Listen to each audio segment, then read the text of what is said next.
All right, in this video, I want to cover the topic of transitioning your ball python from eating live over to a fresh killed or a frozen thawed rodent. And really, ball pythons, I think by nature, are wired to hunt their food. They don't want to be fed something dead. They actually want to go after it and eat it. And when I started feeding live, it was a night and day difference. I'd say probably half my ball pythons really didn't want to eat, and I decided, all right, I'm going to try it all live and start feeding them. And I'd say probably 90 to 95% of all my snakes started eating live versus like a fresh killed or a frozen thawed. But really, there's a couple reasons that you'd want to really transition from alive over to something that's not living. And probably the biggest thing is when you're feeding alive, you pop a live rodent in there, sometimes you hear that squeak, and sometimes it squeaks for a little bit, and that kind of freaks people out. They don't like to hear the rodent squeaking or suffering. And the other thing is, probably the biggest thing, is that the rodent can actually hurt the snake. As a matter of fact, I went to a pet store the other day. They had a really big snake in an enclosure, and the snake had a lot of sores all around its head. And you know what that is? That is from the rodents actually biting the snake on the head while it's constricting. And really, I think it's from feeding a rodent that's a little bit too big for the snake. And really, if you have a snake that really goes after the food, that's really aggressively eating, I don't think it's really necessary to feed live to the snake. I think it's better to euthanize with CO2 and do a fresh killed for that snake. And I've seen a lot of people, feeding retics or boas or some really aggressive feeders, and they're feeding them live, and the snakes are so aggressively feeding, they'd probably eat your shoe if you throw it in there, and it's really not necessary, in my opinion. It's kind of, taking too much of a risk that's unnecessary. What you really need to do is euthanize those rodents before you feed it to your snake, especially for an aggressive feeder like that. So ball pythons are usually completely different. They're a lot more pickier. They're a lot more difficult to get on food. And there's a couple instances where you'd want to feed live, and there's some instances where you have to feed live as a breeder especially. So I'd say where you really have to feed live, and that is if you are hatching your ball python eggs and the hatchlings are coming out and they're eating for the very first time. That is when you really have to use a live mouse hopper. And probably I go just a little bit smaller than your typical hopper, but like a mouse crawler. But pretty much for the first meal for a ball python, it has to be a live mouse. And when the very first year I had a whole bunch of hatchlings, I filled this hatchling rack over here. I had my very first, I'd say 30 hatchlings, and I started going through with like a frozen thawed, and none of them would take it. And then I started trying live rat pups, and I had maybe 2 or 3 out of 30 that ate those live rat pups. And then I went to a live mouse crawler, and all 30 snakes ate all and then I knew, all right, ball python hatchlings, they absolutely need a live mouse crawler for the first meal. As a matter of fact, I think you need to do with between 3 and 6 meals the live mouse crawlers for the very first meals. And then really what you need to do is you need to transition over to a frozen thawed for those that'll take it, and continue with the live until you can transition them over. And there's some tricks to kind of transitioning. I'd say probably the biggest trick that I've used is to feed them a rodent that's slightly smaller. Feed them that as a live feeding, and then wait a few minutes, probably like 10 or 15 minutes. Once they completely feed and they swallow that completely, they're ready for another one. Then they kind of get, the taste of the live one, the whole experience. Then you follow it up with a frozen thawed. And I'd say probably 9 times out of 10, if you follow up with a frozen thawed right after a live, they will take it almost every single time. And that's really the best way that I've found to transition from live over to a frozen thawed is kind of do 2 in 1 feeding. And you have to realize that you want to do a slightly smaller rodent so they can actually eat 2 of them. You don't want to have 2 really big ones where you overfill the snake, because if you have too much food in the snake, they can regurgitate. So you kind of want to tone it down a little bit. So pretty much what I want to do is I kind of want to show you some of the other snakes that sometimes I do live, and sometimes I kind of do a combination of trying different things. So this snake I have around my neck right here, this is my jungle woma spider. It's got the jungle woma kind of a color enhancing gene on top of the spider. And this one was sold to me as a mouser only on Morph Market. And if I would have known back when I bought the snake that it was a mouser only, I definitely would not have purchased this snake. And this one's been extremely finicky. It actually bred last year and I got some eggs. Didn't get any spiders, but I got some really cool bamboos. And I thought maybe I had some jungle woma bamboos, but I really couldn't tell that the jungle woma was in there. And I basically just sold them as possible jungle woma. So if you bought one of my snakes, possible jungle woma, it came from this girl right here. And she actually had the year off because she laid really late last year and did get enough food in her. As a matter of fact, she might get this next year off because it's really hard to feed her. And she only eats mice, and really the only thing she'll really eat consistently is a fresh killed mouse. She really doesn't even like the frozen thawed mice. This last feeding I actually fed her a live rat. It was a little bit bigger than, kind of like a rat weanling. I'd say it's about the weanling size. And it was all white, and this snake actually ate it. This is the first time this snake has ever eaten a rat. And I tried since then to do, you know, frozen thawed mice, to do live rat weanlings, and this snake just will not eat. I think pretty much the only thing that it will eat is like a fresh killed mouse. And some snakes, let me tell you, you know, you try to transition them from one thing to another, and no matter what you do, sometimes you can trick them once or twice, but it seems like all the time they always go back to what they're used to. And sometimes it's impossible to actually get them to switch on a regular basis. Sometimes it's easy, they'll switch over and they'll continue. Some snakes, it really depends on the personality of the snakes. And I have some in my collection that will only eat live no matter what. And let me show you one of those snakes. All right, so I have a snake over here in this rack. That is live rat only. I've tried to feed this girl all kinds of different things, and she won't eat anything except live. And the reason is because this one is extremely aggressive and defensive and really scared of me. This is the one, if you watched one of my last videos, it actually took a bite at the camera and got the lens. She is just crazy. And the problem is when I open this tub, she'll see me and she looks at me in the face and gets in defensive mode. And instead of feeding, she's kind of more in the aggressive mode. So what I really need to do is, you know, I've actually tried to do a fresh kill and just kind of lay it in there and close it up, and that doesn't work either. What you really need to do for a girl like this that is really scared of me and is really defensive, what I do is I just open it up and pop a rat in and close it. And it has to be, you know, pretty small rat and one that she can easily overtake. And it seems like now she's on the fast because we're kind of in the breeding season. I'm not actually breeding this girl, but I don't know, for whatever reason she went off of food. Even with the live rat, and this one is kind of a unique case. She will only eat live and will not transition over to a fresh killed or a frozen thaw. So here's another snake in here. This is my Lemon Blast scaleless head.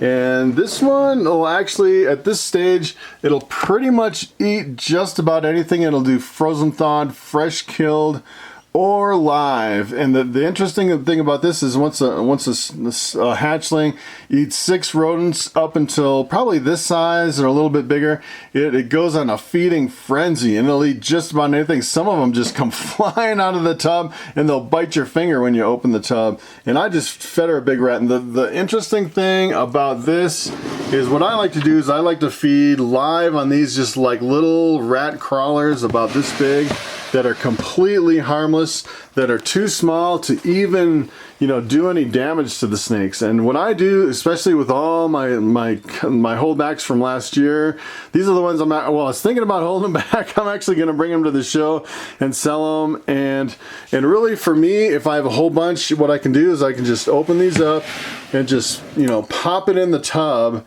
and close it up, and it's really quick and easy. As a matter of fact, sometimes I prefer, if I have rats that are small enough that won't hurt the snake, it's really easy. I just pop a them right in, move to the next one, pop another one in, move to the next one, pop another one in, and go through my whole rack.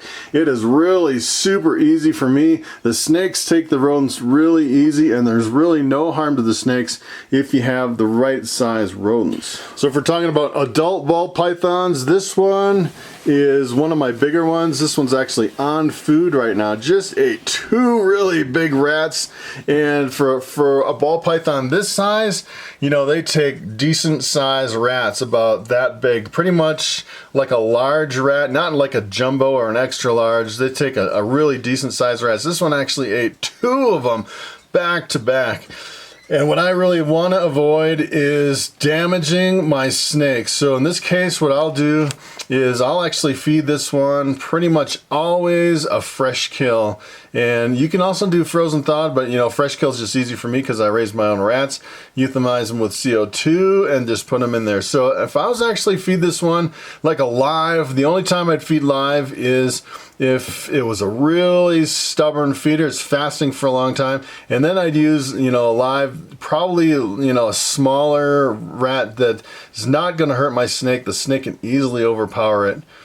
All right, let me show you another snake. This snake right here is my purple albino super dwarf reticulated python. And this guy just went through an explosive shed and trashed his cage.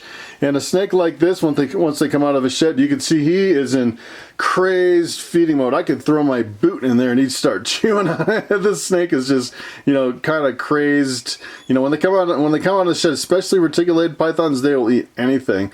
And this snake, I would definitely never even consider feeding alive because how aggressive he's feeding. I mean, some people do feed live, but you run the risk of your snake taking a bite, and you really don't. It's an unnecessary step, you know. I don't really want to get too close to this guy because take a look at his tongue. He is like ready for a rat. What I need to do is actually get in here and clean up his tub because he always, you know, sheds and then goes to the bathroom. And I really need to break him out of the feeding mode with my hook and then clean up this tub. But you know, that's another reason for retics. You normally never have to feed live if you're feeding retics. They always have such an aggressive appetite that they'll take, you know, fresh killed or frozen thawed, no problem at all. Alright, so I know you guys really want to watch me clean this retic tub. See if I take a bite from this crazed beast. And hopefully he will be okay. So normally what I do is I go in with a snake hook and just kind of deflect him out of this feeding mode. You can see he's kind of, you know, in the feeding mode right there. And once you get him away, he's pretty good. But boy, he messed up his enclosure here. Let's see if I can do this without taking a bite. Alright, buddy. Wow. Yeah, there we go. Now he's okay.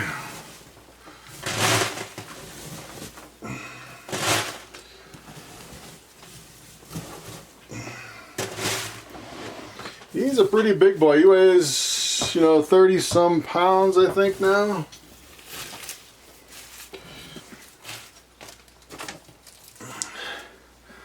Let's see, we got some more over here in the corner. Oh, yeah, he's pretty big.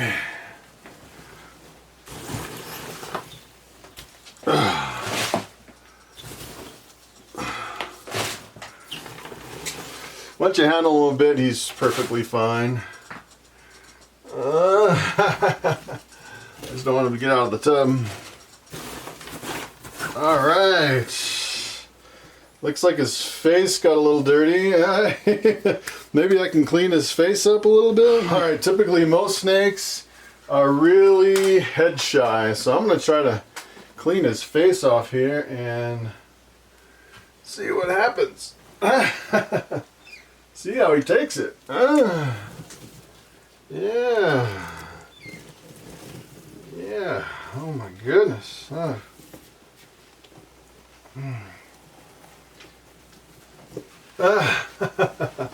Yeah, he still doesn't really completely trust me. This is probably not the best thing to do with the snake that doesn't trust you a lot. But I think I got most of it. Yeah, he doesn't like that. All right, that's pretty good. I actually did forget to put his water back in. Definitely don't want to forget the water. And he is taking off. Where are you going, buddy? Where are you going? Alright, here we go, here we go, here we go. Alright. There we go. So one more thing I do with this guy, just kind of routine maintenance, is he was pretty much all balled up over here when he was shedding, and it got really dry underneath. So what I want to do is just kind of go in and hydrate that coconut husk right where he's laying. I was pretty much able to get this spot over here because it was nice and open, but he's pretty much on the same spot for a long time. I like to put like a whole, what is this, like a 1 gallon every time I hydrate the I don't think he likes the water here. Maybe we'll move it in the middle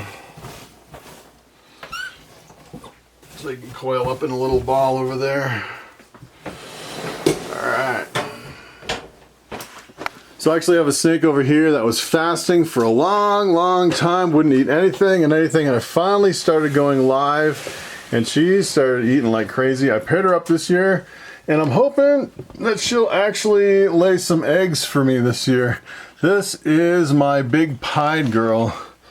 And the funny thing about this girl is sometimes I can trick her to where I'll actually do a live and then follow up with a fresh kill or a frozen thawed, and she'll eat it right after the live. She kind of gets in that crazed feeding mode, and she's really not that afraid of me, which is kind of interesting, but she still only prefers live. Here's another one of my snakes. This is my spider pastel desert ghost female. I was actually trying to breed her this year. She is a really beautiful snake, and the funny thing about the desert ghosts is they have an incredible feeding response, kind of like the bamboos, where they'll eat just about anything. And this girl, you know, especially once they get to this size, I would definitely not ever really consider feeding alive. I would always feed a fresh killed or a frozen thawed. All right, here is my pinstripe pied. You can see I have live rat and mousers. Sometimes he'll take mice, sometimes he'll take live rats. And I actually found another way to actually get this snake to eat, and that is I can do a fresh kill, you know, kind of dangle it in front of her so she smells it and she knows it's there. And then what I do is I just set it like right in the tub and close it up so it's like right next to her and she can get easy access to it. And I kind of went through all my snakes and I did the same. I've never actually tried it to where I just kind of drop the rodent and go. It works really good with a fresh kill, and I'd say probably 80% of all my snakes actually ate the fresh kill, just laid in there, and with the tub closed up I came back like 20 minutes later and most of them were gone, which really surprised me. It's never really worked that well in the past, but that is another thing you can try if you're having a hard time going from live to like a fresh killed or frozen thawed. Okay, so there you have it. Those are some of the ways you can transition from feeding live over to a fresh killed or a frozen thawed. And I think really the two big ways is to try to first start with a small live and then follow up within probably half an hour with a fresh kill or a frozen thawed.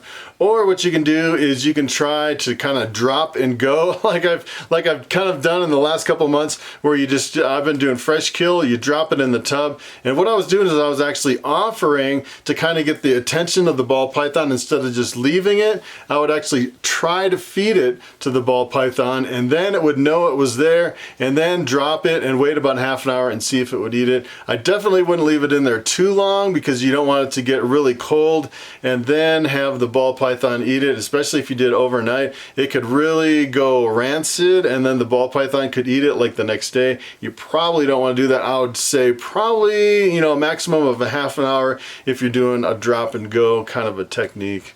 And it really depends too on the snake. That's probably the number one thing. There's a lot of videos and YouTubers and a lot of information out there, and they're like, oh yeah, this is how you do it. This is how you transition your snake from live to a frozen thawed. And let me tell you, it doesn't work in all cases. Some snakes will absolutely refuse to make the transition, and it really depends on the personality of the snake. So that's pretty much it. Thanks for watching, and I will see you next time.